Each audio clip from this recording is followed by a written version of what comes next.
রামে ভগবন্ত্র নিগদতি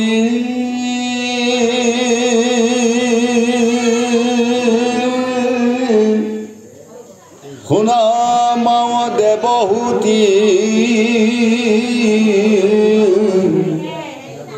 এহি ধ্যানে জিতু মুক্ত ভৈল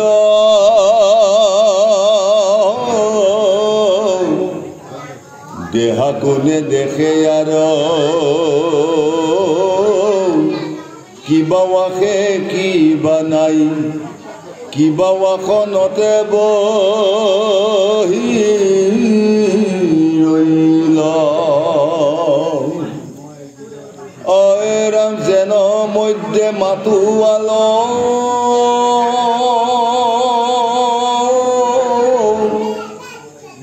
কতিরব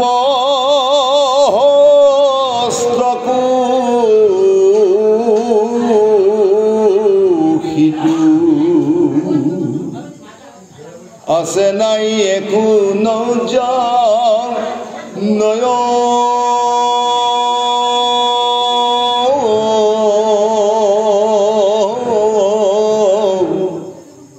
যাবে পূর্ব কর্ম থাকে তবে প্রাণ ইন্দি খমে দেহা পুনু নাখনুহি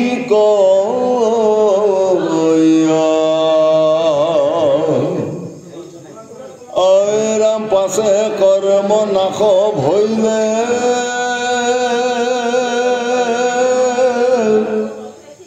ভৌতিক শৰীৰ পৰে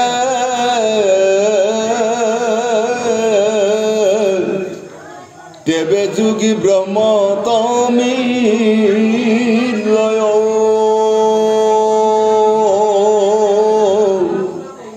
এৰায়া সংসাৰ দুখ লভে ব্ৰহ্মানন্দ সুখ যেন জলে জলে প্ৰবেশ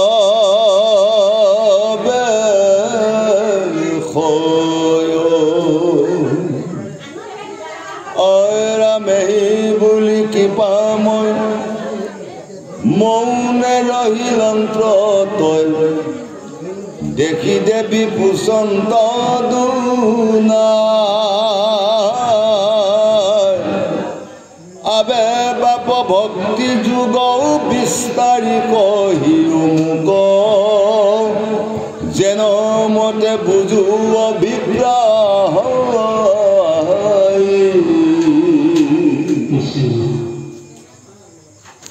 পৰম সাধাৰণ সন্ত সাধুসকল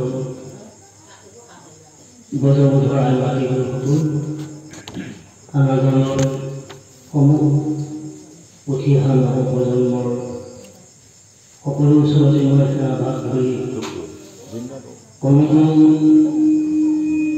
বাক্যশাল জনাটো উচিত ৰক্ষা কৰিবৰ কাৰণে আমি আপোনালোকৰ একেলগে হৈ ব্যাখ্যা গ্ৰহণ কৰিছোঁ ইয়াতে হয়তো মই কৈ যাওঁ আপোনাৰ প্ৰতি অপৰাধ হ'ব কাৰণ আমি সাধাৰণ মনুষ্য ভগৱন্তৰ শ্ৰীমুখৰ মানে মহাভাগৱত মহাসাগৰ তাত সাঁতুৰি পাৰ হোৱাটো সম্ভৱ নহয় গতিকে মই সকলো ওচৰতে ধন্যবাদ জনাই পদৰ মাধ্যমেৰে সেই বন্ধুসকল এই যুগটো হৈছে কলিযুগ এই কলিযুগত আমি সৰ্বসাধাৰণ জীৱসমূহ অথচ মানুহ আমি তেনেকৈ কৰি যাব পাৰিম এইখন ভৱ সংসাৰ আৰু তেনেকৈ আমি কৰি গৈ আমাৰ পঞ্চভূতিৰ লগত সম্বন্ধ হৈ থকা যিটো জীৱন এই জীৱনক আমি কোনখন নৌকা পুথিৰে আমি জীৱৰ শব্দৰে জীয়াব পাৰিম আৰু কোনখন নৌকা পুথি থাকিলে আমি আমাৰ জীৱবোৰ ৰখাবলৈ যোৱাৰ এটা ব্যৱস্থা হয় তাৰ বাবে আমাক দাপৰ যুগত ৰচনা কৰিছিল ব্যাসৰ বাক্যমতে নাৰদৰ বাক্যমতে ব্যাসে আমি সেইসকল মহান মহান গুণী জ্ঞানী ভক্তসকলৰ আলোচনাৰ মাধ্যমেৰে কলিযুগৰ লোকসকল কৰি দিয়াৰ ব্যৱস্থাটো হৈছে ভাগৱত। গতিকে ভাগৱতৰ ব্যৱস্থাটোকেই আজি নিথৰুৱা এগৰাকী মাতৃ আৰু নিথৰুৱাৰ এগৰাকী পুত্ৰ নৱকন্যা জন্ম দি এজন পুত্ৰৰ দেৱভূতিৰ মাতৃৰ কোলাত অৰ্পণ কৰি থৈ গুচি গ'ল কদম্ব ঋষি অত্যন্ত ভাবি মানিবলৈ তপস্যা কৰিবৰ কাৰণে কিন্তু দায়িত্ব কাক দিব? দায়িত্বটোৰ পুত্ৰক দিয়ে। কেনেকৈ দিলে যে কদম্ব ঋষিয়ে পূৰ্বৰ কালত 100 বছৰ আৰাধনা কৰিছিল এগৰাকী পবিত্ৰ সত্যবাদী আৰু নিষ্ঠাৰে নিজৰ স্বামী ভক্তি কৰি যাব পৰা এগৰাকী সীতাৰ পাবৰ কাৰণে 100 বছৰ তপস্যা 100 বছৰ তপস্যা কৰাৰ কাৰণে তেওঁ মনোমতন ভাগ্যা এগৰাকী পাই গ'ল। সেইগৰাকী নাম হৈছে দেৱ আৰু ভূতি। দেৱ মানে ঈশ্বৰৰ অংশ, ভূতি মানে আহুতি। যিয়ে নিজৰ পঞ্চভূতিৰ দেহটোক কৃষ্ণ নামে নামাঙ্কিত কৰি ভগৱন্তৰ চৰণত সদায় শৰণাপন্ন হৈ থাকিব পাৰিছে, সেইগৰাকী হৈছে দেৱ আৰু ভূতি। কদম্ব শব্দৰ অৰ্থ হৈছে কি? যা অক্ষয় শক্তি। ভগৱন্তক লগ পোৱা, ভগৱন্তক বিচৰা, ভগৱন্তৰ লগত সাক্ষাৎ হ'ব পৰা অক্ষয় শক্তিটোকে কৈছে কদম্ব। আৰু কৈছে তেওঁৰ পুত্ৰ কপিল। যে কপিল কৰ্তব্য কি কৰ্তব্য? যে এজন সন্তান জন্ম হ'লে পিতৃ মাতৃৰ পৰা এই সন্তানে নিজৰ পিতৃ মাতৃক পোহপালন দিয়াটো দায়িত্ব, কৰ্তব্য পালন যিজনে কৰিব পাৰিছে সেইজনে হৈছে কপিল। যিয়ে পিতৃ মাতৃক কৰ্তব্য পালন কৰিব পৰা নাই, যিয়ে ডাঙৰ বয়োজ্যেষ্ঠক সন্মান কৰিব জনা নাই, যিয়ে ডাঙৰ বয়োজ্যেষ্ঠিকসকলক যিয়ে কাম কৰিব পৰা নাই, তেতিয়ালৈ তাৰ কৰ্তব্য পালন কৰা নাই। কাৰণ আমি যিহেতু মানুহ সৰ্বশ্ৰেষ্ঠ, যে সৰ্বশ্ৰেষ্ঠ মানুহে আমি তাক সেৱা কৰিব লাগে।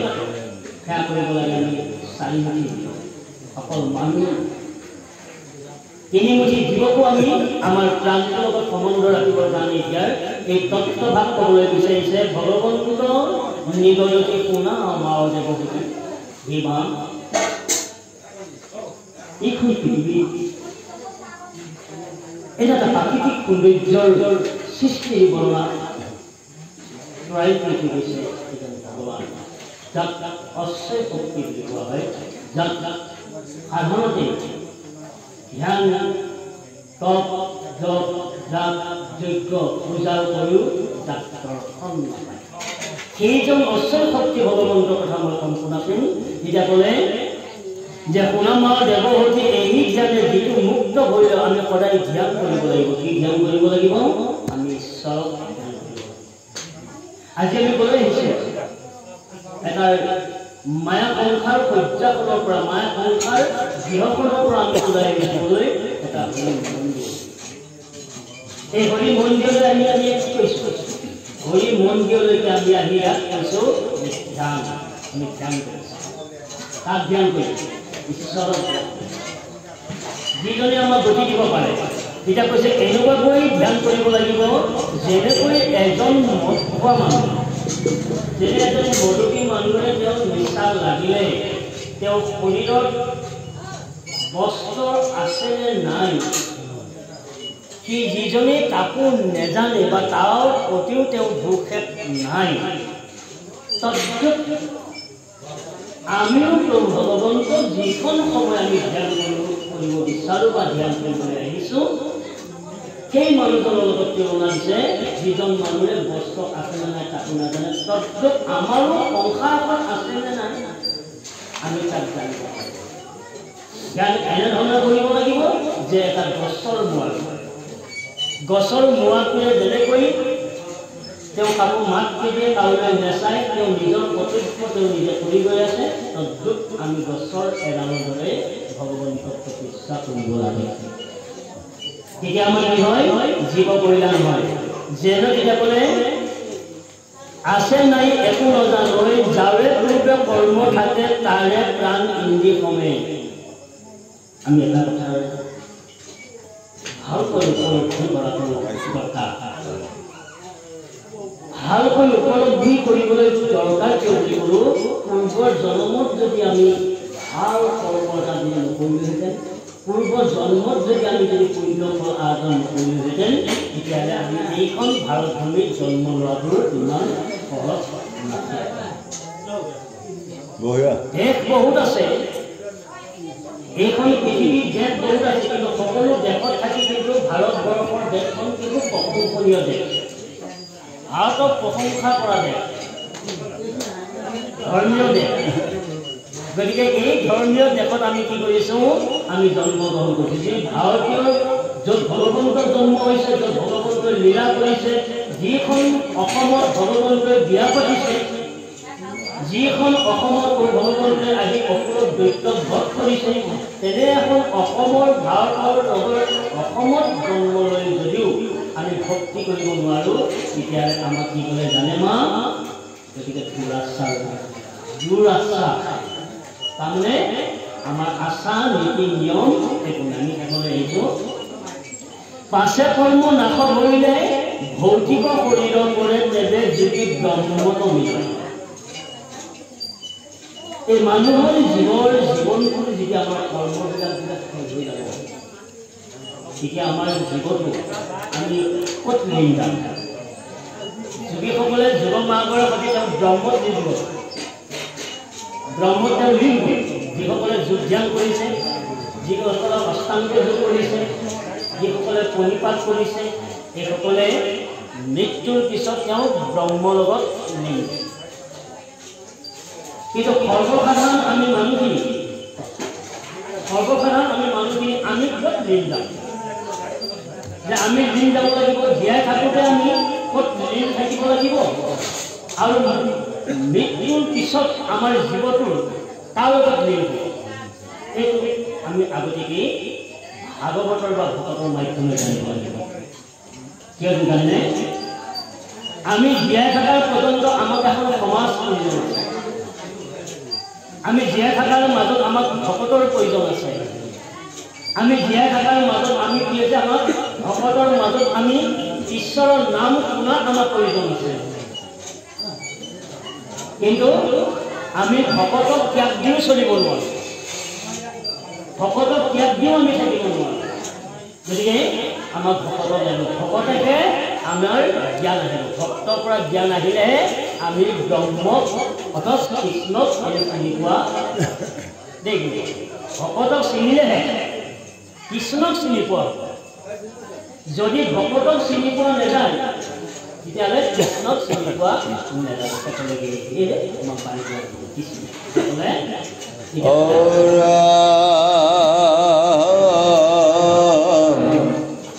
আৰু জীৱ সমস্তৰ বিধিৰ সংসাৰ যেন তাকো কৈ প্ৰপঞ্চীয় মত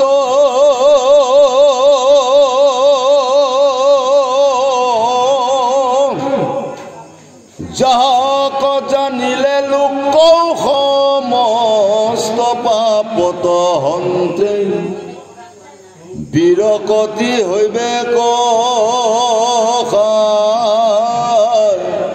খাত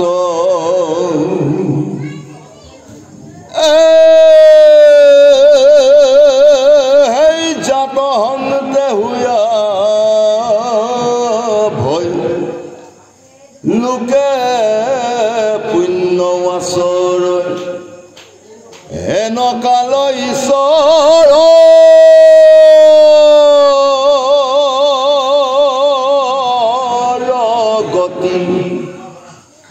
কহিওক বিভাগীয় যদি বাপ আছে দয়া শুনি মই থাকো সম্প্ৰতি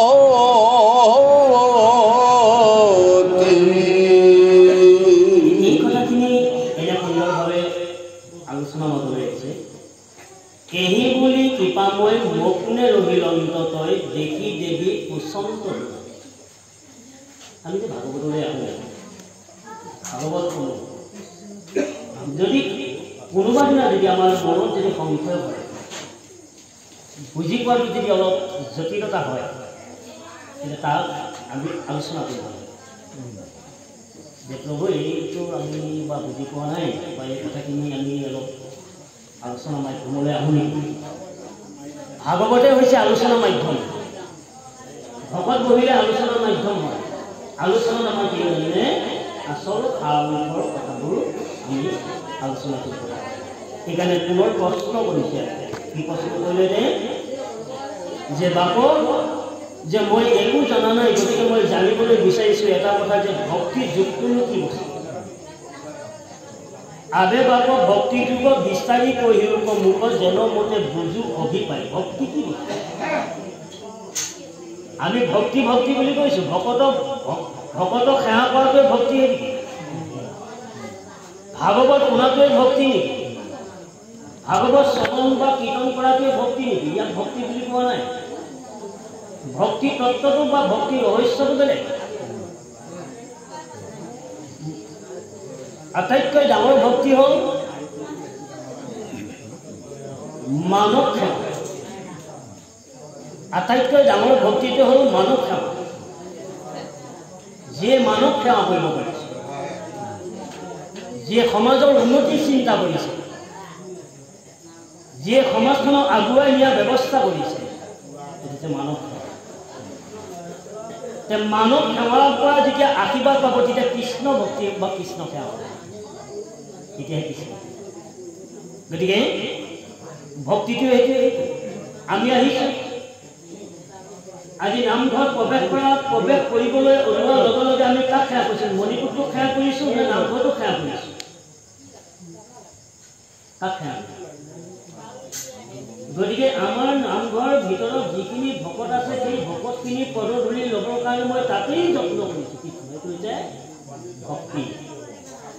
ইয়াত ডাঙৰ সৰু সকলোৰে আছে। আমি প্ৰত্যেকৰে ধৰি আমি সেৱা ভাগ পদধূলি লোৱা ভাগ আমাৰ সময় নাই। গতিকে একে জেগাতেই আমাৰ পদধূলি পৰি আছে। ক'ত? য'ত গেটটো আছে, সেই গেটেৰে সৈতে আমি সকলোৱে প্ৰৱেশ কৰিছোঁ।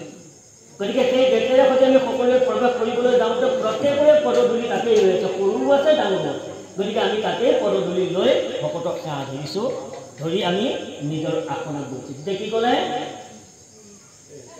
যে কৈছে দণ্ডৱত সেৱা জনা হৰিহৰ। এই নামঘৰটোলৈ আহিব লগা হ'লে বা ভাগৱতলৈ আহিব লগা হ'লে আগে শৰীৰটো খৰণ দি ল'ব লাগিব। কথাটো গম পাইছে লোকসকল? শৰীৰটো খৰণ দিব লাগিব। দণ্ডৱত সেৱা দিছে, দণ্ডৱত সেৱা জনা শৰীৰ খৰণ। আমাৰ শৰীৰটো খৰণ হয় ভক্তি। তাৰপিছৰ পৰা আমি আকৌ আসনত বহি তেতিয়া কি কৰিছে? নিয়ম সংযমে জানা নামত খৰণ। নিয়ম সংযম লৈ আমি প্ৰত্যেকেই আসনত বহিছোঁ। কথাটো গম পাইছে গুৰুসকল? আমি নিয়ম সংযমে সকলোৱে আমি আসনত বহিছোঁ। নিয়ম সংযমে জানিবা নামত খৰণ। আমি নামত খৰণ দিছোঁ। আকৌ তেতিয়া কৈছে নামত শৰণ ল'বলৈ যাওঁতে আমাৰ ইন্দ্ৰিয় বৰ্গৰে কিবা দিগদাৰি কৰিব নেকি? তে ইন্দ্ৰিয় বৰ্গ আমাৰ 10টা ইন্দ্ৰিয় বৰ্গবিলাকে তেওঁলোকৰ নিজৰ নিজৰ অভিৰুচি হাবিৰাস পূৰণ কৰিব নোৱাৰাৰ কাৰণে আমি তেতিয়া কি কৰিব লাগিব? তেতিয়া কৈছে শ্ৰৱণ কীৰ্তনে শ্ৰৱণত হৈবে জানা ইন্দ্ৰিয় শৰণ। যদি একান্তভাৱে যদি আমি শ্ৰৱণ কৰি যাওঁ তেতিয়াহ'লে আমাৰ ইন্দ্ৰিয় শৰণ হৈ গ'ল।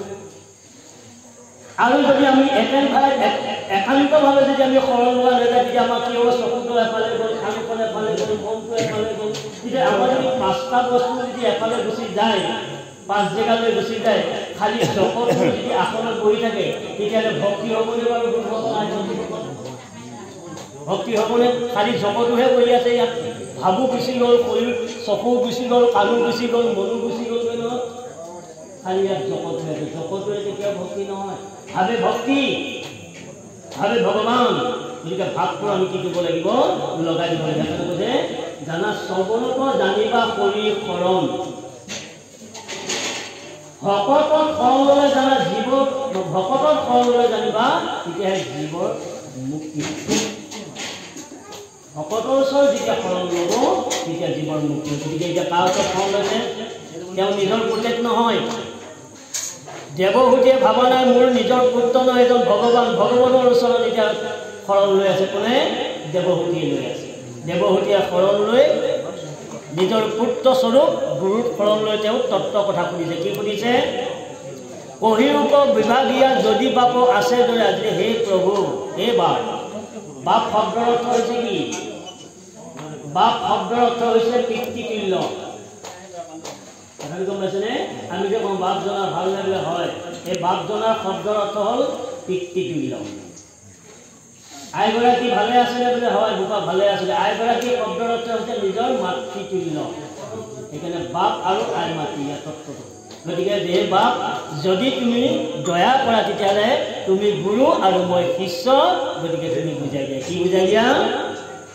অজ্ঞান অন্ধাৰৰ মাজত তেতিয়া কৈছে অজ্ঞানৰ তে অজ্ঞান এন্ধাৰৰ মাজে শয়ন কৰিয়া আছো শান্ত হৈয়া জীৱ জগত মই অজ্ঞানত আছো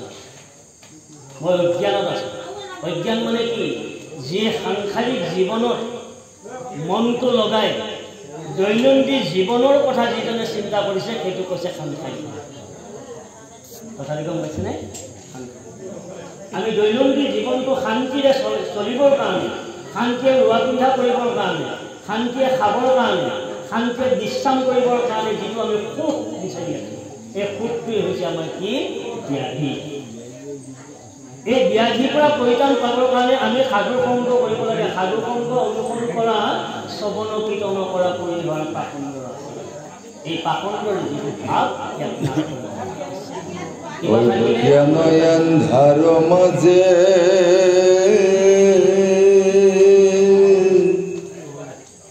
শয়ন কৰিয়া আছে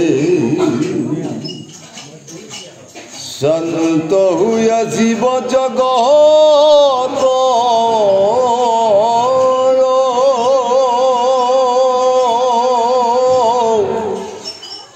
তখম্বাক কৰি দয়া হৃদয় ভৈলাহ তুমি যুগ পন্থ প্ৰকাশ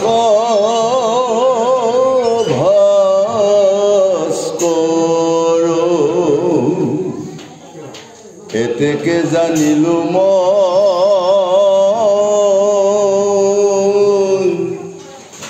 ইবাৰ সমস্তে লোক উদ্ধাৰ কৰিয়া কৃপা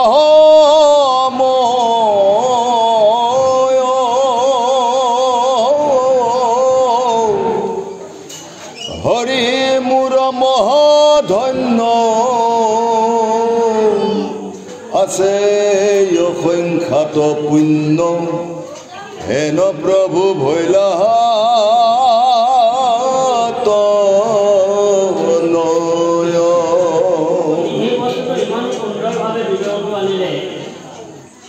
অজ্ঞানৰ এন্ধাৰৰ মাজে শয়ন কৰিয়া আছে যে অজ্ঞান আমাৰ শয়ন কক্ষৰ দুটা ঠাই আছে শৰণ কক্ষ দুটা জেগা এটা হ'ল ফুলৰ শয্যা আৰু এটা হ'ল অনন্তৰ শয্যা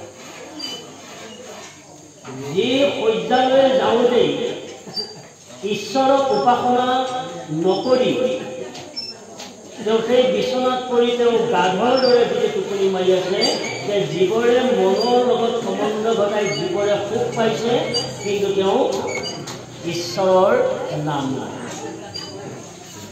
সেইটো কৈছে ফুলৰ শয্যা যি শয্যাত শুবলৈ যাওঁতে ঈশ্বৰৰ নাম লোৱা নাই সেইখন হৈছে ফুলৰ শয্যা আৰু যিখন অনন্ত শয্যাত গুৰুজনাই নাম দিছে কুটি কোণ চাৰিটা কুটি কোণ তক্তা কোণ ধাৰি কোণ গাৰু কোণ আঁঠুৱা কোণ গোটেইখিনি গুৰুজনাই দি দিছে সেই গুৰুজনাই দিয়াৰ বিচনাখন নামৰ জৰিয়তৰ দ্বাৰা অনন্ত শয্যা কৰি ল'ব লাগিব। অনন্ত শয্যা কৰি যেতিয়া তাক ল'ব, লোৱাৰ পিছত যেতিয়া তেওঁ ৰাম কৃষ্ণ নামেৰে যেতিয়া তেওঁ তাক শুব, তেতিয়া পোৱাৰ লগে লগে দুঃস্বপ্ন গুচি কুস্বপ্ন আহিব। তাৰমানে তেওঁ হয়তো ক'ৰবাত ভাগৱতত পঢ়ি থাকিব বা ভাগৱত পঢ়িব, বা হয়তো তেওঁ কোনোবা তীৰ্থত ভ্ৰমণ কৰিব, হয়তো বা ঈশ্বৰৰ দৰ্শন হ'ব। এইবিলাক সপোনহে দেখি থাকিব তেওঁ কৃষ্ণ ফুলশয্যা মানে অনন্ত শয্যা। আৰু যিয়ে ঈশ্বৰৰ নাম ল'লে তেওঁ বিচনাত শুবগৈ, তেতিয়াহ'লে তেওঁ হয়তো সাপে খাবগৈ, হাতীয়ে লগাব, হয়তো ভুজত পাৰ হ'ব নোৱাৰিব। বিভিন্ন স্বপ্ন দেখি কি হ'ব মানে উৎসৱ খাই মানে উঠি হয়তো সেইখন সদায় শুই থকা বিচনাখনতো যেতিয়া বেয়া স্বপ্ন যেতিয়া দেখিব তেওঁ আৰু টোপনি মাৰিব। এইখন বিষয় শয্যা। এই বিষয় শয্যাৰ পৰা ত্যাগ কৰিব লাগিব। মানে কৈছে যিয়ে বিষয় শয্যা সেইটো অন্ধ, তাসম্বাৰ কৰি দায়া উদয় ভৈলাহা তুমি যুগপন্থ প্ৰকাশ ভাস্কৰ। সেই গুৰুসকল আইমাতৃসকল, ভাগৱত কোনে শুনিব লাগে? কোনে শুনিলে ভাগৱত গৃহ ধৰ্মটোৰ হৰিভক্তি হ'ব পাৰে? ভাগৱত আটাইতকৈ গুৰুত্ব দিব লাগে উঠি অহা নৱপ্ৰজন্ম আৰু বোৱাৰীসকলে যদি ভাগৱতৰ জৰিয়তৰ দ্বাৰাই যদি যেনেকৈ দেৱহতীৰ দ্বাৰা যদি এটা সন্তানো যদি তেওঁ তুলি ল'ব বা জন্ম কৰিব যদি পাৰে, সেই সন্তানটোৰ দ্বাৰাই বংশৰ কল্যাণ হ'ব। পিতৃ মাতৃয়ে আনন্দতে আহিবই যে বংশৰ কল্যাণ হ'ব আৰু গাঁওখন মানে কি হ'ব ধৰ্মীয় এটা মৰ্যাদাৰ ৰক্ষা কৰিব পাৰিব। সেইকাৰণে 100 বছৰ তপ কৰিছিল কদম্বৰে, 100 বছৰ তপ কৰিছিল দেৱহতীয়ে। হোৱাৰ পিছত এটা সুসন্তান পাবৰ কাৰণে সুকল্যাণ ব্ৰত পালন কৰিছিল 100 বছৰ। সুকল্যাণ ব্ৰত আমি ব্ৰত পালন কৰিছোঁ না? আমি ব্ৰত পালন কৰিব নোৱাৰাৰ কাৰণে হয়তো আমাৰ ল'ৰা ছোৱালীৰ পৰা আমি পিতৃ মাতৃবিলাক অপমান হৈ গৈছোঁ। আমি এইবোৰ ধ্যান ধাৰণা নোহোৱাৰ কাৰণে আজি পুতেকহঁতে আজি বাপক মাকহঁতক নামানাৰ জীৱনলৈ আহিছে। আজি সেই বোৱাৰীবিলাকে সেইবোৰ চিন্তাধাৰা নকৰি তেওঁ জন্ম দিব নোৱাৰাৰ কাৰণে আজি কি হৈছে, পুত্ৰ জন্ম কৰিও আকৌ পুত্ৰৰ হাতত অপমান পাব লগা হৈছে। ইমান ডাঙৰ আজি দেৱহূতিয়ে নিজৰ সন্তান জন্ম কৰি তেওঁ ভক্তি লাভ কৰিছে, আৰু আমি ভগৱন্তক চৰ্চা চিন্তা নকৰাকৈ সন্তান জন্ম কৰাৰ কাৰণে সন্তান ডেকা হৈ আহিছে, আমি বুঢ়া হৈ আহিছোঁ, আৰু কি হৈছে পুত্ৰৰ পৰা আমি পিতৃ মাতৃ অপমানৰ ভাগি হ'ব। এইবোৰ দুষ্ট কৰ্মৰ পৰা হাত সাৰিবৰ কাৰণে আমি প্ৰত্যেকেই আমি ভাগৱতৰ হ'ব লাগে, ভাগৱত পঢ়িব লাগে, আৰু ভাগৱত আমি জ্ঞান আমাৰ সকলোকে বিলাব লাগে। আমি শেষলৈ আহিছোঁ বাৰু। হৰি মূৰ মহাধন্য আছে অসংখ্যাত পুণ্য, যেন প্ৰভু ভৈলাহাতন। পূৰ্বত সেই দেৱহূতিয়ে অসংখ্য পুণ্য লাভ কৰিছিল। যে অসংখ্য কি পুণ্য লাভ কৰিছিল, ইয়াৰ আগতে আমি আপোনালোকৰ লগত আলোচনা কৰি গৈছোঁ নহয়, যে 100 বছৰ তেওঁ তপস্যা কৰিছিল। 100 বছৰ তপস্যা কৰিহে তেওঁ এজন উপযুক্ত স্বামী লাভ কৰিছিল। আৰু সেই কদম্ব ঋষিয়ে 100 বছৰ তপস্যা কৰিছিল, তপস্যাই কৰি আছিল। তেওঁ তপস্যাত সন্তুষ্ট হৈ প্ৰভু ভগৱন্তৰ বৈকুণ্ঠৰ পৰা নামি আহিব লগা। যে নামি আহি তেতিয়া ক'লে যে হে কদম্ব ঋষি মুনি, তোমাৰ তপস্যাত মই কিন্তু সন্তুষ্ট হৈছোঁ। গতিকে তোমাৰ নিচিনা এজন তপী, তোমাৰ নিচিনা এজন যোগীয়ে তুমি যদি বিয়া বল পাতি যদি সৎ সন্তান তুলি দিব পাৰা, তেতিয়াহ'লে ৰাইজ মানে অথচ দেশ কল্যাণ হ'ব ভগৱন্তৰ। তেতিয়া কৈছে প্ৰভু এটা কথা, তেতিয়াহ'লে ঠিক আছে আপোনাৰ কথাত মই কিন্তু বিবাহ কৰিম, গৃহবাসী মই হ'ম, কিন্তু আপুনি পুত্ৰ হিচাপে জন্ম হ'ব লাগে।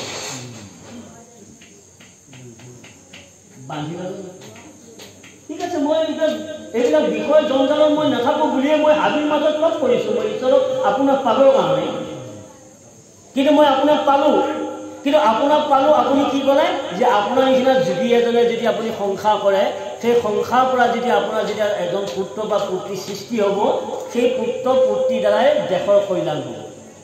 গতিকে তুমি বিয়া বাৰু পাতা। ঠিক আছে, যদি আপুনি সন্মত দিছে, ময়ো সন্মত দিছোঁ, মই বিয়া বাৰু পাতিম। কিন্তু বিয়া পতাৰ পিছত কিন্তু সন্তান হিচাপে যদি আপুনি জন্ম ল'ব পাৰে, মই বিয়া পাতিম। এটা কথা আছে। সেই কপিল পূৰ্বৰ সাধনাৰ পুণ্য, পূৰ্বৰ সাধনাৰ দ্বাৰাই আজি নিজে বাধ্যৰ যে ভগৱন্ত আহি জন্ম লৈ আজি গোটেই দেশবাসীক জনাই দিলে যে ভক্তি কি বস্তু, মাতৃহেন কি বস্তু, পিতৃহেন কি বস্তু, ডাঙৰ বয়োজ্যেষ্ঠ ভাই ভগাই কি বস্তু আজি সুন্দৰভাৱে বুজনি দিবলৈ বিচাৰিছে। মাতৃৰ জৰিয়তে আমি সভা অৰা মৈত্ৰেয় বুলন্ত্ৰয়েহি মাতৃৰ সুন্দৰ বাণী শুনি প্ৰভু কপিলই ঈশ্বৰ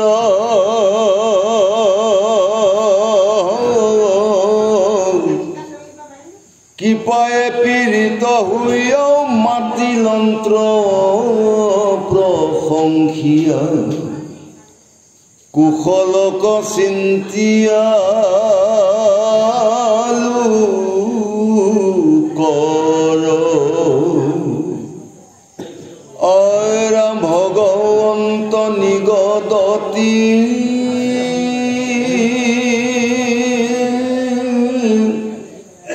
ধন্য ধন্য মহামতী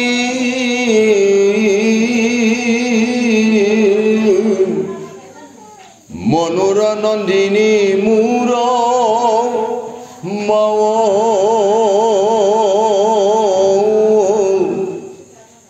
ভালত যু ভৈলমতী সংসাৰ তৰিলাৱাতি তুষ্ট ভৈলু দেখি তজু ভাব নন্দন মৈতেৰ বুলন্তৰেহি তনু সুন্দৰ বাণী শুনি প্ৰভু কপিল ঈশ্বৰ। আৰু মৈতেৰে কাক কৈছে? হৰিদ্বাৰত মহাভক্তৰ পূৰ্বৰ কালত অভিশপ্তৰ যম, পূৰ্বৰ কালত অভিশপ্তৰ যম মাদিৰ পুত্ৰ ব্যাসৰ সন্তান বিদুৰ হৈ জন্ম ল'লে আহি এই ভাৰতত। সেই ভাৰতত যদিও জন্ম লৈছিল, যদিও কৃষ্ণক সাক্ষাৎ দৰ্শন কৰিছিল, কিন্তু কৃষ্ণৰ তত্ত্বটো বুজি পোৱা নাছিল। কিন্তু কৃষ্ণক দৰ্শন হৈছিল। বিদুৰে প্ৰত্যেক ক্ষণতেই মানে কৃষ্ণক দৰ্শন কৰিয়ে থাকে, কৃষ্ণক বিচাৰিলে কৃষ্ণ পায়, কিন্তু কৃষ্ণৰ তত্ত্বটো নাজানে। কৃষ্ণই একো কৰিব নোৱাৰে, আপোনাকো কৃষ্ণই একো কৰিব নোৱাৰে, তেওঁকো একো কৰিব নোৱাৰে। কিন্তু কৃষ্ণই দুটাই কাম কৰিব পাৰে, দুষ্টক দমন কৰিছে, সাধুক ৰক্ষা কৰিছে, কিন্তু মুক্তি দিব নোৱাৰে। কৃষ্ণই মুক্তি দিব নোৱাৰে, দুষ্টক দমন কৰিছে, শান্তক পালন কৰিছে। কিন্তু এই মুক্তি পথটো ক'ত আছে? মুক্তি কোনে দিব? কৃষ্ণই দুষ্টক ধ্বংসহে কৰিছে, পৃথিৱীত ধৰ্ম স্থাপিত কৰিলে, সাধুক ৰক্ষা কৰি আছে, কিন্তু বৈকুণ্ঠলৈ নিয়াৰ ব্যৱস্থাটো কিন্তু কৃষ্ণ কৰিব নোৱাৰে। কথাটো গম পাইছে সকল নাথমস্তৰ? বৈকুণ্ঠলৈ নিয়াৰ ব্যৱস্থাটো কিন্তু কৃষ্ণই কৰিব নোৱাৰে।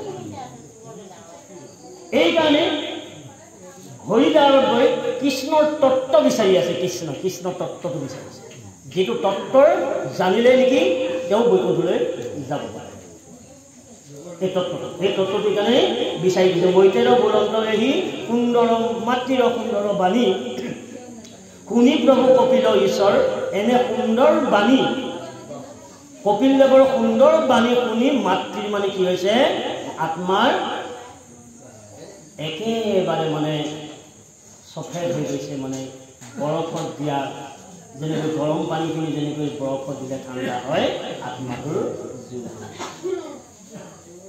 সিপাৰে পীড়িত হৈয়া মাটি দন্ত প্ৰশংসিয়া পোখৰক চিন্তিয়া লোকৰ কিন্তু কি কৰিলা মা আপুনি ইমান এটা ডাঙৰ মহান কাম কৰিবলৈ বিচাৰিছে বা মহান কাম কৰিবলৈ গৈ আছে কি কাম জানে মা কি কাম দিবা তুমি লোকক তাৰিবৰ কাৰণে লোকক তৰাবৰ কাৰণে যিটো প্ৰশ্ন কৰি আছা তুমি লোকক তৰাবৰ কাৰণে যিটো ভক্তি মাৰ্গলৈ তুমি উচাই আছা ভক্তি মাৰ্গলৈ তুমি আগুৱাই গৈ আছা কিন্তু তোমাৰ নিজৰ ব্যক্তিগত নহয় এইটো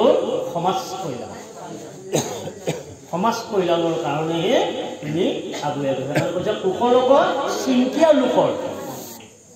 লোককহে চিন্তা কৰিছা তাৰমানে লোকসকলনো কেনেকৈ কৰিব পাৰে তাৰ প্ৰশ্ন কৰিলে তেতিয়া ক'লে ভগৱন্ত নিগদতি ধন্য ধন্য মহামতী মনুৰ নন্দিনী মোৰ মা ইমান সুন্দৰ মনুৰ নন্দিনী মোৰ মা হৈছে কাৰণ ৬১ ৰজা আছিল মনু যদিও ৬১ ৰজা মনু আছিল কিন্তু কৃষ্ণ ভক্ত আছিল মনুৰ কৃষ্ণ ভক্তৰ আছিল এই কৃষ্ণৰ ভক্তৰ মনু থকাৰ কাৰণে তাৰ জীয়াৰী কৃষ্ণ ভক্তি হৈছে তাৰ জীয়াৰী কৃষ্ণ ভক্তি আৰু বহু ভাগ্য মততহে মই মোৰ মা হ'ব পাৰিছোঁ আৰু মই আপোনাৰ পুত্ৰ হ'ব পাৰিছোঁ গতিকে চাওকচোন এজন মানুহে যদি পৰি বিক্ৰী কৰি থাকে পৰঘৰত হাল বাই থাকে এটা সন্তান জন্ম হোৱাৰ লগে লগে যদি সেই সন্তানটো ডাঙৰ হৈ অহাৰ পিছত পিতৃয়ে যদি লোকঘৰত হাজিৰা কৰিবলৈ যাব নাপায় খৰি বিক্ৰী কৰিবলৈ যাব নাপায় বজাৰ ঘাট কৰিব নাপায় সেই ল'ৰাটোৱে শিক্ষা বিদ্যা সমস্ত লাভ কৰি যদি ঘৰখনৰ যদি উন্নতিৰ কাৰণে যদি মায়ে যদি ধন টকা পইচা ইনকম কৰি আনি যদি আপোনাৰ ঘৰ দুৱাৰ মাটি বাৰী বনাই যদি তেওঁ আনন্দমতে থাকে তেতিয়াহ'লে সেই বাপকে সেই পুতেকক প্ৰশংসা নকৰিবনে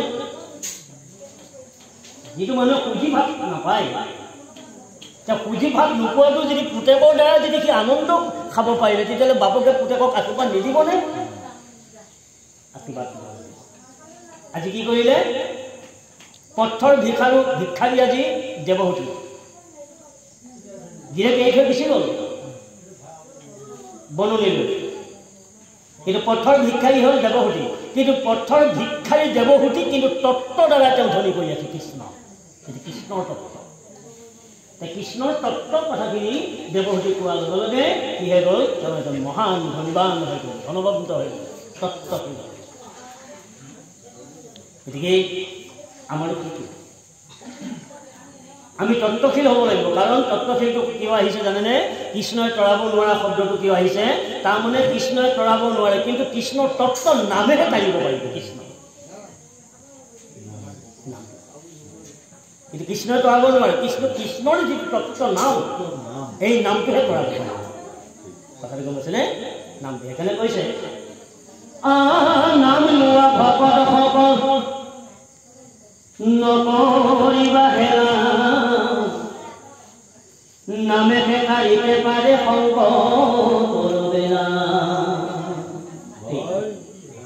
এই নাম তত্ত্ব তাৰমানে কৃষ্ণ নাম তত্ত্বটোৰ দ্বাৰাহে মানে এই ইহলীলাৰ পৰা তেওঁ পৰ বৈকুণ্ঠলৈ যোৱাৰ তাৰ ব্যৱস্থা তত্ত্বটোৰ দেৱহূতিয়ে সুধি আছে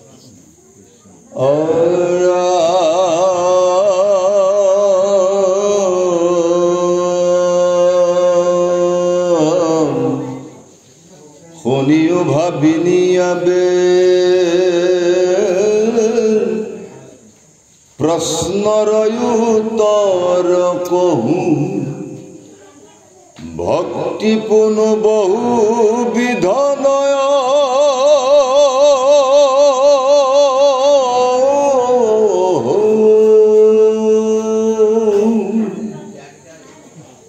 কিন্তু পুৰুষৰ ফল সংকল্পৰ অনুসাৰে ভক্তি নানামতে ভেদ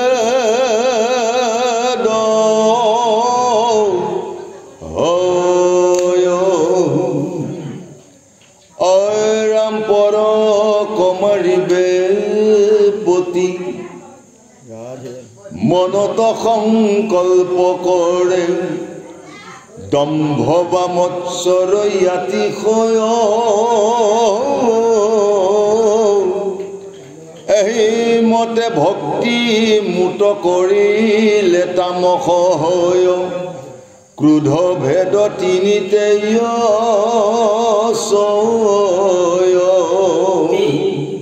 গুজ্জনো গুজ্জতম তত্ত্ব গুজ্জনো গুজ্জতম অদ্ভুত ইয়াত গুজ্জনো গুজ্জতম তত্ত্বটো অদ্ভুত বুলি কোৱা অদ্ভুত অদ্ভুত তত্ত্ব আপোনালোকে পাইছে নহয় অদ্ভুত তত্ত্বটোৰ এই অদ্ভুত তত্ত্বটোৰ কপিলদেৱে মাকক ক'বলৈ বিচাৰিছে যে শুনা মা ভক্তি বহুবিধ নহয় কিন্তু ভক্তিটো আমি নিজেহে বহুবিধ কৰিছে সেইকাৰণে কৈছে কোনেও ভাবিনি আগে প্ৰশ্নৰ উত্তৰ কহোঁ ভক্তি কোনো বহুবিধ নহয় কিন্তু পুৰুষৰ ফল সংকল্প অনুসাৰে ভক্তি নানা মতে ভেদ হয় আমি প্ৰত্যেকেই আপোনাৰ এটা মত তেওঁ এটা মত তেওঁ এটা মত তেওঁ এটা মত এনেকৈ কওঁতে কওঁতে কওঁতে কওঁতে কওঁতে ভক্তি 81 বিধ হৈ গ'ল 81 বিধ ভক্তিৰ ভিতৰতে তাতে 3টা ভক্তি সাৰ কৰা 9টা ভক্তিটো বাৰু আছেই 3টা ভক্তিটো সাৰ এই 3টা ভক্তিটো হৈছে তামসিক ভক্তি কোনে কৈছে হিৰণ্যকশিপু কোনে কৈছে তেওঁ ভক্তি কৰিছিল ভগৱন্তক পাবৰ কাৰণে ভক্তি কৰিছিল এই তামসিক ভক্তিটো এজনে কৈছে কিন্তু এতিয়া ক'লে ভক্তি নানামিত হয় পৰক মাৰিবে প্ৰতি মনত সংকল্প কৰে পৰক মাৰিব সংকল্প কৰিছে তেওঁ তপস্যা কৰিছে ভক্তি কৰিছে কিন্তু লোকক মাৰিবৰ কাৰণে জীৱক মাৰিবৰ কাৰণে এজন মানুহ হিংসা কৰিবৰ কাৰণে দুজন মানুহ হিংসা কৰিবৰ কাৰণে এইটো ব্যক্তিগত তামসিক ভক্তিটো হৈছে ব্যক্তিগত তাৰমানে এজন মানুহ মই বেয়া পাওঁ তেওঁ কৌশল কৰি মই কেনেকৈ মাৰিব পাৰোঁ এই তপস্যা কোনে কৰিছিল হিৰণ্যকশিপু এই তপস্যা কংসৰে কৰিছিল এই তপস্যা শিশুপালে কৰিছিল গতিকে আৰু আমাৰো তপস্যা সেইটোৱে হৈছে কেতিয়াবা আমি মানুহক বেয়া পোৱা ভাৱনা আমাৰ মনত আহি আছে জাগৰ হৈ আছে ৰাতিও টোপনি নাহে এনেকুৱা কৰিলে মোক এনেকুৱা হ'ল নে এনেকুৱা ঘটনা চাওঁ মই তাক দেখা যাক এই যিটো আমাৰ দম্ভৰ যিটো ভাৱৰ যিটো গতি দিয়া হৈছে আপোনাৰ তামসিক যেনে ক'লে শেষলৈ লিখিছোঁ যে এহিমতে ভক্তিমূত কহিলে তামস হয় শুদ্ধ ভেদ 3টো আছে শুদ্ধৰ বা ভেদ এই শুদ্ধটো আমাৰ ক'ৰ পৰা আহে যে আমাৰ 5টাৰ বিষয়ে বাসনত আমি সকলোৱে মজি আহি এটা হৈছে মোহৰ অন্ধৰ পৰা শুদ্ধ সৃষ্টি হয় যিটো মোহৰ অন্ধৰ পৰা শুদ্ধ সৃষ্টি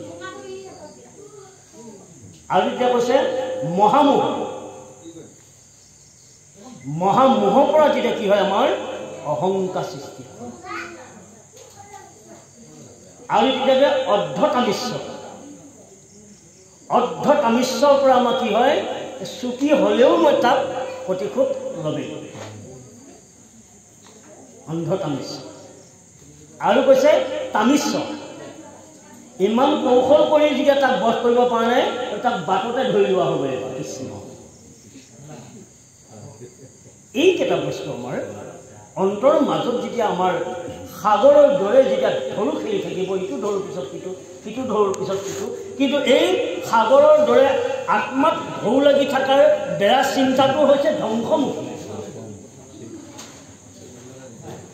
সাগৰৰ ঢৌ যেনেকৈ আহি আছে ইটোৰ পিছত সিটো আমাৰো যেনেকৈ তামসিক গুণৰ দ্বাৰা পৰক হিংসা কৰা তামসিক গুণৰ দ্বাৰা যিটো ঢৌ সদায় খেলি আছে ই হৈছে মানে নাশনকাৰী সৰ্বনাশকাৰী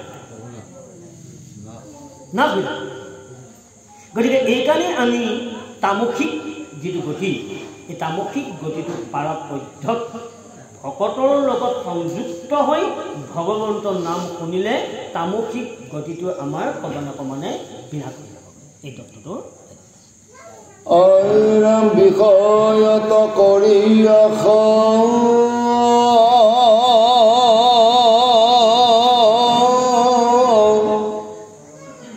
যশ বাৱ সহ্য চাৱে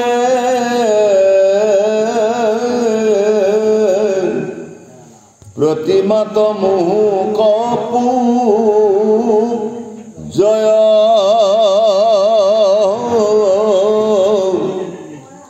তিনিও প্ৰকাৰ ইটো ৰাজস ভকতি মাত্ৰ তজু আগে কহিলো নিশ্চয় পাপ মূৰ হৌক নাশ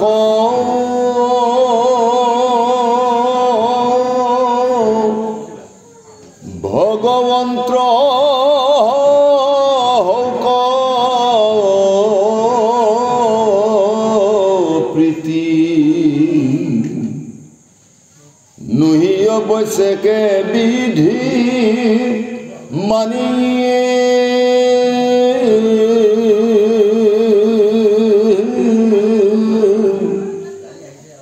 তিনি প্ৰকাৰ ভক্তি কৰিলে সাত্বিক বুলি নিষ্ঠে মই কহিলো বখানি। এই পদটোলৈ আমি সকলোৱে আকৌ লক্ষ্য কৰিব পাৰোঁ। পদটো এনে সুন্দৰভাৱে বৰ্ণনা কৰিছে। বিষয়ত কৰি আশা যশ বা ঐশ্বৰ্য চাওঁ। আমি আমাৰ নিজৰ গতিক লৈ এবাৰ নিজেই সূৰ্যৰ দৰে পোহৰ দি চাওঁচোন।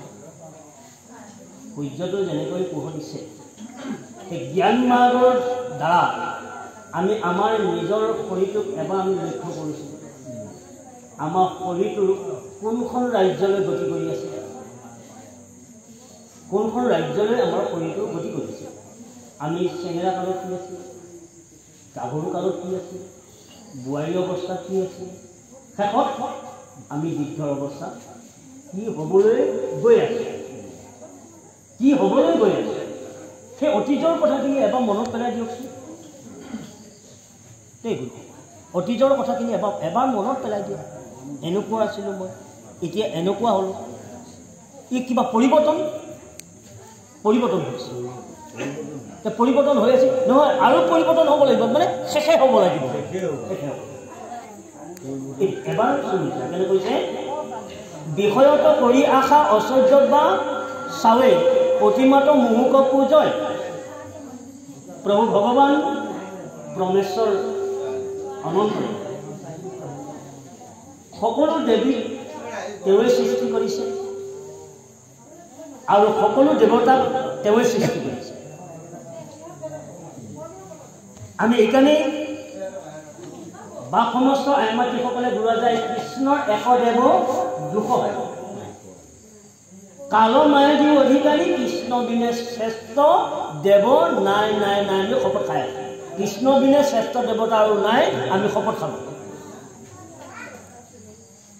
ভগৱন্তৰে মোৰ স্বামী, ভগৱন্তৰে সৃষ্টিকৰ্তা, ভগৱন্তৰে নাশনকৰ্তা, ভগৱন্তৰে পালনকৰ্তা, গতিকে তেওঁৰ বাহিৰে আৰু কোনো নাই। গতিকে তেওঁৰ ওচৰত শৰণ ল'লোঁ বুলি আমি প্ৰতিজ্ঞা কৰিলোঁ।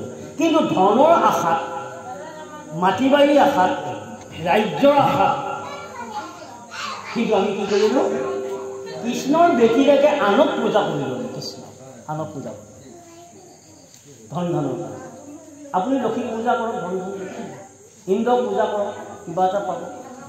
বৰুণক পূজা কৰক, প্ৰতিফলন পাব ইত্যাদি। কিন্তু দুয়োটাগৰাকী কিন্তু সেই ঈশ্বৰে। কিন্তু পোনে পোনে যদি আমি ঈশ্বৰৰ ওচৰলৈ যাওঁ, পোনে পোনে আমি আনিব পাৰিম। কিন্তু যদি আকৌ পোনে পোনে নগৈ যদি বেকা বেকি কৰি যদি যাওঁ, তেতিয়াহ'লে আপোনাৰ কি হ'ব জানেনে? এওঁলোকে আকৌ মানে আপোনাক পূজা কৰিলোঁ মই, আপুনি আকৌ কৃষ্ণক পূজা কৰিব, কৃষ্ণই তেতিয়াহে দিব। তাৰমানে আমি তেৰা বেকা হৈ গৈছোঁ। আমি যাব লাগে পোনে পোনে আমি গৈ আছোঁ তেৰাবেকা। গতিকে এইকাৰণে ক'লে তিনিও প্ৰকাৰে এইটো তামস ভকতি হয়, তজু আজে পঢ়িলো নিশ্চয়, পাপ মূল হুক নাক ভগৱন্ত হুক বৃদ্ধি মুহি অৱশ্যক বিধি মানি।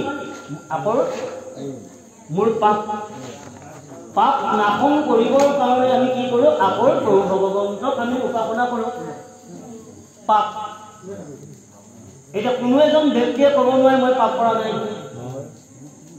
কোনো এজন ব্যক্তিয়ে ক'ব নোৱাৰে যে মই পাপ কৰা নাই। কিন্তু সকলো পাপৰ সংস্কাৰ আছে দেই গুৰুসকলে ক'লে। আমি বাস্তৱ জীৱনত বা সাংসাৰিক জীৱনত আমি যিমানবোৰ কৰ্মৰ মাজত আমাৰ যিবোৰ পাপ হৈছে, এইবোৰ পাপৰ সংস্কাৰ আছে। কথাটো গম পাইছে গুৰুসকল? এইবোৰ পাপৰ সংস্কাৰ আছে, কিন্তু এটা পাপৰ সংস্কাৰ নাই। সেই পাপটো হৈছে বাক্য। বাক্য পাপৰ সংস্কাৰ নাই, বাকী সকলো সংস্কাৰ আছে। সমাজত ল'ব আপুনি বামুণ গোসাঁই আপুনি লগাইছে, বামুণ গোসাঁই আনিলে, ৰাজ দিয়াতি থাকিল, উধাৰ পৰাচিত কৰিলে, বছ মিলিলে। কিন্তু যিটো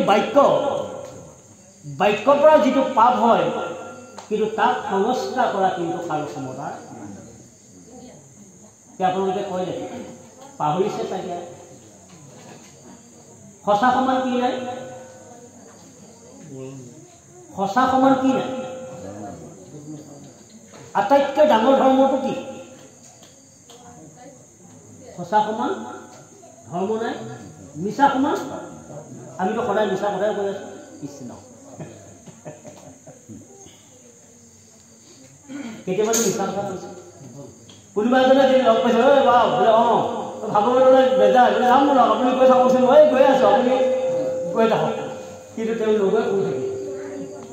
পাপ নহ'লে, মিছা কথা নহ'লে হ'লনে নাই? আপুনি মৰিগাঁৱত আছে, মই ভূগৰ্ভ ফোনটো ফোনটো লগালোঁ, আপুনি হেৰিতে আছে, বাচনা ঘাটতে আছে, বোলে আপোনাক লগ কৰিবলৈ নাই এতিয়া লগ কৰিবলৈ, মই এতিয়া নগাঁৱতহে আছোঁ। মই নগাঁৱতহে আছোঁ। ফাটি দিয়া হ'লনে নহয়? কৈছে সঁচা সমান ধৰ্ম নাই, মিছা সমান পাপ নাই। গতিকে মিছাক ফাটি দিয়া মানুহজনক কোনে প্ৰাচিত্য কৰিব? কোনে প্ৰাচিত্য কৰিব? সেইকাৰণে সত্য সদায় যায়। গতিকে যিমানেই দুখ হওক, যিমানেই বিপদ আগত নহওক, কিন্তু সতত মানুহ থাকিলে সি এদিন জয় হ'ব। মা তুমি কেতিয়া চিন্তা নকৰিবা। এই তিনিটা গুণ প্ৰকাশ কৰা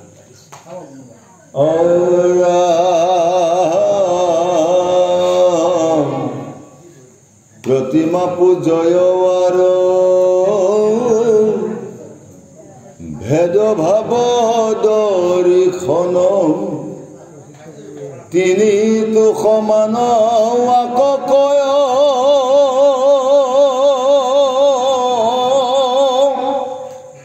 উত্তম মধ্যম ক্ৰমে তাম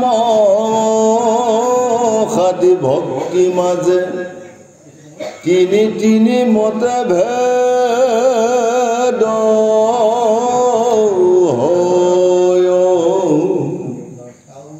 অৰামেকু বিধি নব নব প্ৰকাৰে হুই আছে ভেদ তাক বুজিবা দিয়া মতি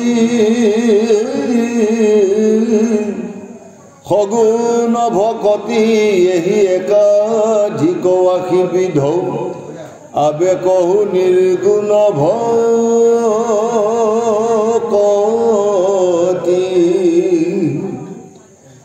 আৰামে শুনিও ক সভাসদ তৃতীয় স্কন্ধৰ পদ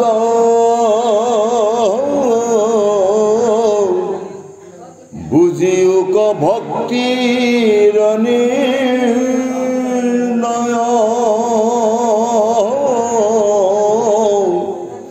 সগুণ ভকতি যত কৰি তাংক পৰিহাৰ অনিৰ্গুণক কৰি আশ্ৰয়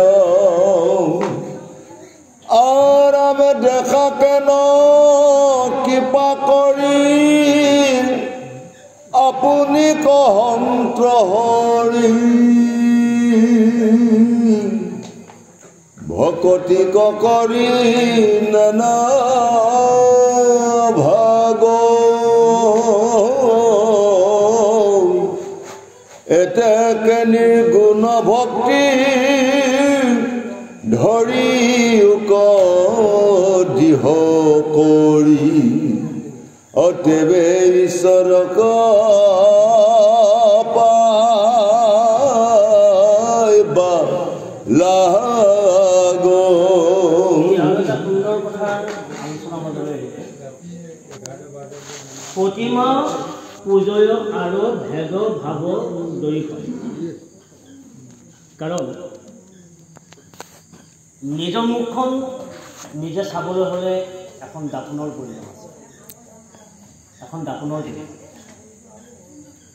আৰু দাপোনখন নহ'লে নিজৰ প্ৰতিবিম্বটো কেতিয়াও দেখা পোৱা নাযায়। এইকাৰণে আমি আমাৰ অসমত মূৰ্তি পূজা কেতিয়া কৰে? যেতিয়া নৰকাসুৰ বধ কৰিছিল, বসুমতীৰ পুত্ৰ নৰকাসুৰ বধ কৰিছিল। নৰকাসুৰ বধ কৰাৰ পৰা ভগৱন্ত চতুৰ্ভুজ ৰূপ দৰ্শন দ্বাৰা তেতিয়াৰ পৰা পূজাৰ আৰম্ভ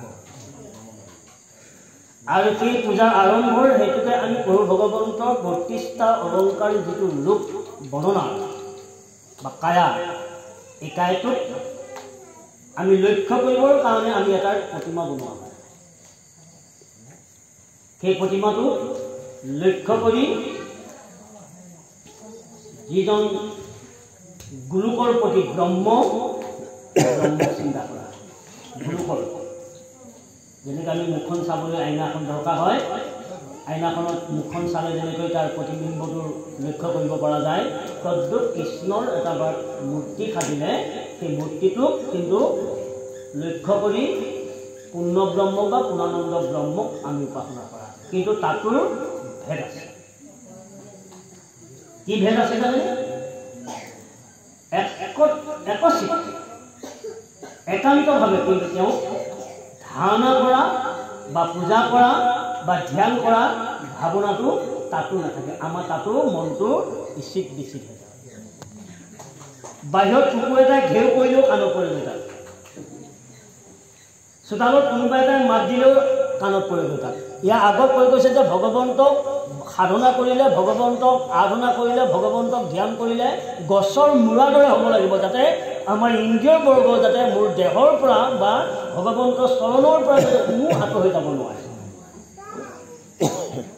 কিন্তু আমাৰ কি হয়, ভগৱন্ত প্ৰতিমা পূজাত থাকিলেও কিন্তু আমাৰ মানে তেতিয়াও আমাৰ কাণখন বা চকুযোৰ বা মনটোৰ বেলেগলৈ গুচি যায়, ভেদভাৱ।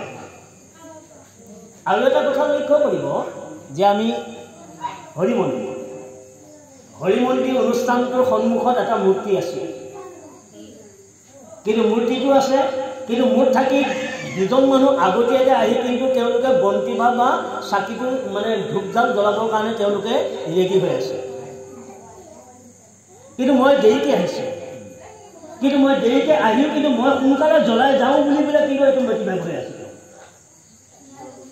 তেওঁ ভাবা নাই যে মোৰ থাকিতো দুজন মানুহ আগতীয়াকৈ আছে, তেওঁলোকে জ্বলাক, তাৰপিছত মই জ্বলাম, সেইটোতো নাই। ৰচোন হ'ব, আপোনালোকে পিছত জ্বলাব, মই জ্বলাই পেলাই যাম, মোৰ ঘৰত সময়খিনি কাম আছে। ভেদভাৱ আহিব নাই? সেই ভেদভাৱেটো কেতিয়াও ঈশ্বৰক নাপায়। কথাটো ভালকৈ লক্ষ্য কৰিব দেই। সেইটো ভেদভাৱ আহি হ'ব, প্ৰভু আপুনি পিছত জ্বলাব ভাই, মই মৰিগাঁও বা অমুকলৈ যাব লাগিব, মই আগে জ্বলাতে যাম। আৰে ভাই নজ্বলালেও পাব যদি তোৰ মনটো যদি ভগৱন্তৰ ওচৰত যদি আছে, কিন্তু তাতো আমি ঠেলা গতীয়া হৈ গ'লে আমি আপোনাক বন্তিভাগ জ্বলাই গৈছোঁ, তাতো মতিভেদ হৈ আছে। গতিকে ঈশ্বৰৰ নাম মতিভেদ নাই, কিন্তু তাত আছে। আৰু প্ৰতিমা শব্দৰ অৰ্থ হৈছে যে ভাগৱতৰ সিদ্ধান্ত দিছে ভগৱন্তৰ বাক্যমৃতেই হৈছে প্ৰতিমা। ইয়াত আমাৰ তিনিটা আছে, চিন্ময়, বাংময় আৰু চিন্ময়, বাংময়, মৃন্ময়। এটা হ'ল মৃন্ময়, আমি যিটো মাটিৰে সৈতে বা শিলৰ সৈতে বনোৱা হৈছে এইটো কৈছে মৃন্ময়। আৰু এটা হৈছে বাংময়। বাংময় মানে কি? ভাগৱত।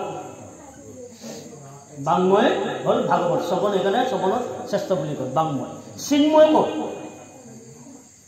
চিন্ময়টো লাগি গ'ল। বাংময়, চিন্ময়, মৃন্ময়, কিন্তু হ'ল চিন্ময় আমি প্ৰত্যেকে, আমি প্ৰতিমা, আমি প্ৰত্যেকে প্ৰতিমা। তাৰমানে আত্মাটো ওলাই যোৱাৰ লগে লগে আমি প্ৰতিমা শুদ্ধ।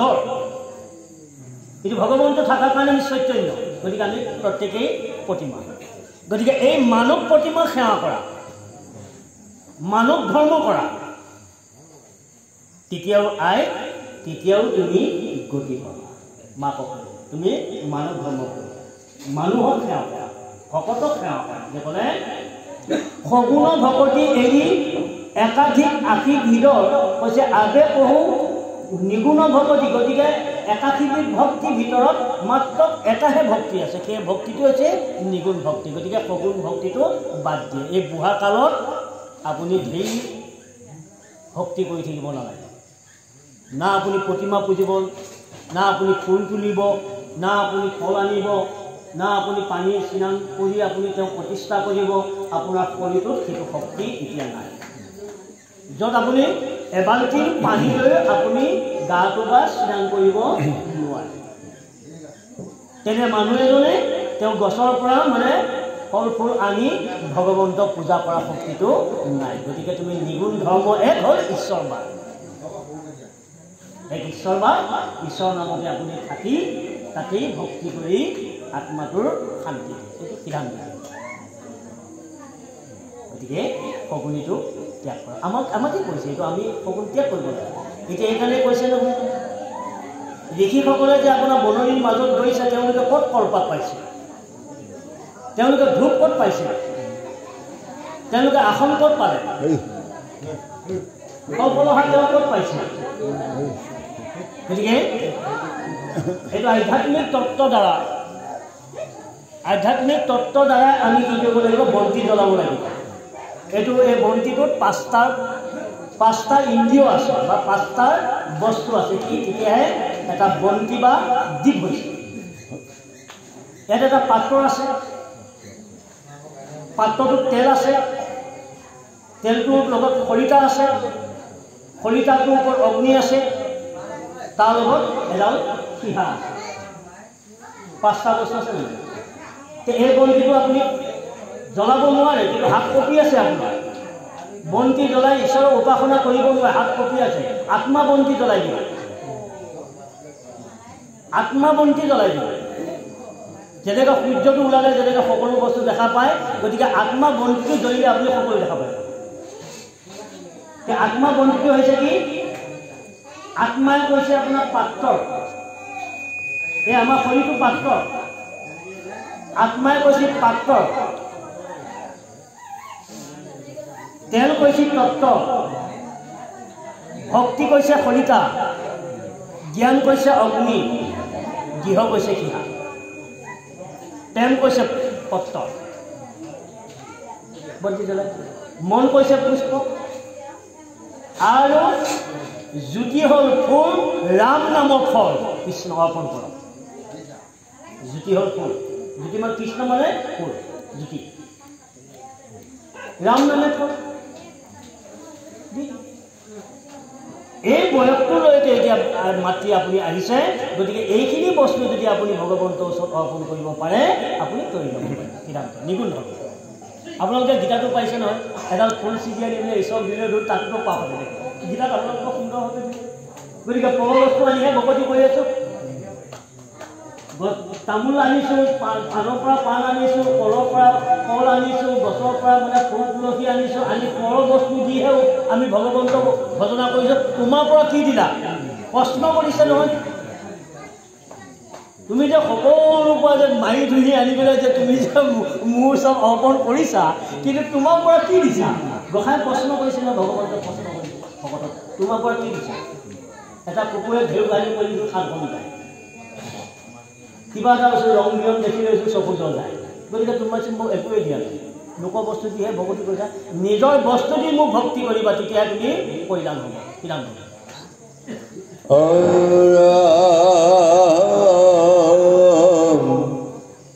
নমো নমো দীন বন্ধু কৃষ্ণ দেবকী পাখিন্ধু তজু পাৱে পখিলু শৰণ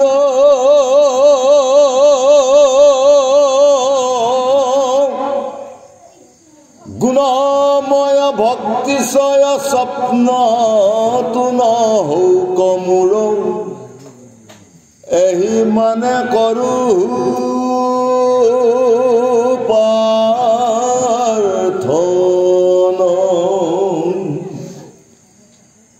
ঐৰাম কিন্তু তজু পদে নতি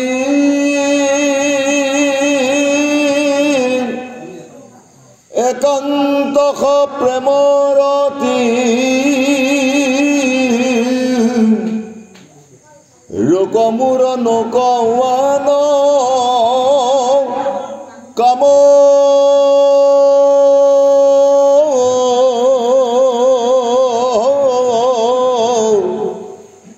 সমজ্জাৰ যত জন হৌক মাধৱ তমন ডাকচাৰি বোলাৰ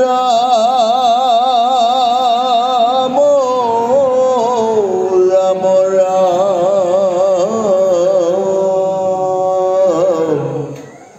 কৃষ্ণ হৰি ৰাম